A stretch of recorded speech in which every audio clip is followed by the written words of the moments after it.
Hi, my name is Sarah Nolan. I'm an artist. I live in New York City.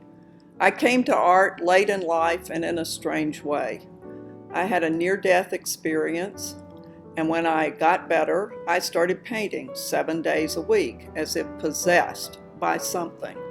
I've continued to do that for 5 years. I've taken courses. I've gone to residencies, most recently in India. I've been to India twice to learn traditional techniques, and I've also used contemporary techniques. I began as a painter, but I've evolved into making wall sculptures. Most of them involve the use of objects, and the objects can be as diverse as shattered glass, rusted metal, semi-precious stones. The piece I just finished has amethyst and emeralds in it.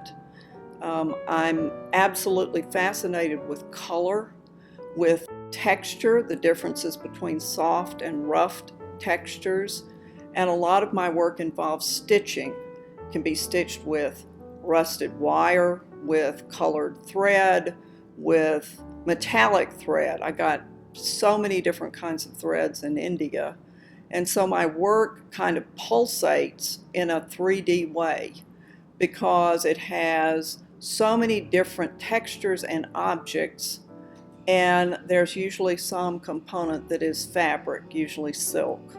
So it's a very odd combination of things, but they're things that I'm fascinated and compelled about to make art. I moved from Santa Fe, New Mexico to New York City to be able to do art that was more off the grid. And that has proven to be true. I now make art, as I said, that's wall sculptures, and it has usually wood, fabric, metal, all kinds of different objects in it, as well as paint. I love what I do. One of the reasons I moved to New York City was because I believed that there would be people here who would appreciate my art, which is definitely not representational. It's not mainstream art. It's sort of off the grid. It combines a lot of interesting fabrics and textures and paint. And I thought that this city was one place where I could find a gallery where they would appreciate what I do. And in fact, I found 2 or 3, and I'm beginning to follow them. So my short-term goal is to find a gallery that will display the art that I make and will appreciate it, and find a set of collectors who will appreciate it. I find the most wonderful art in the strangest places myself personally. I can walk down the street and see a shadow that's cast by a lamppost on a brick wall, or some sort of plaster that's being put on, or objects as they arrange themselves on the street. So every day walking down the street is like going to a museum for me. My other favorite place to see art is India. I've been twice, and both times I learned wood block printing, which is a very old traditional technique to put multiple impressions on cloth. And I use a lot of cloth, and I have my own collection of blocks that have been made especially for me with my own personal visual vocabulary.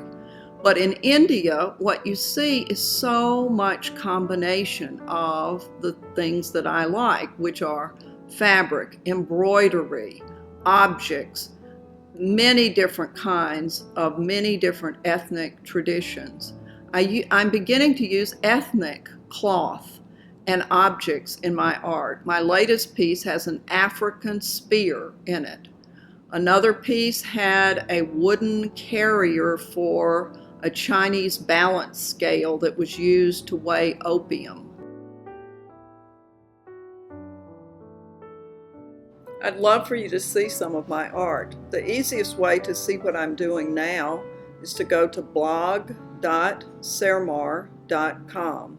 Every day I post whatever the latest thing is that I've done, and so you can see the pieces grow day by day, almost like time-elapse photography.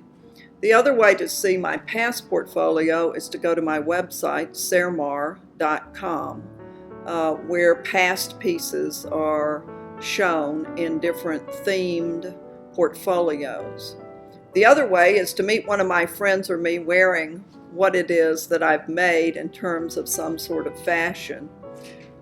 Twitter, Facebook, the blog goes out on both of those, so you can find me at both of those social media addresses.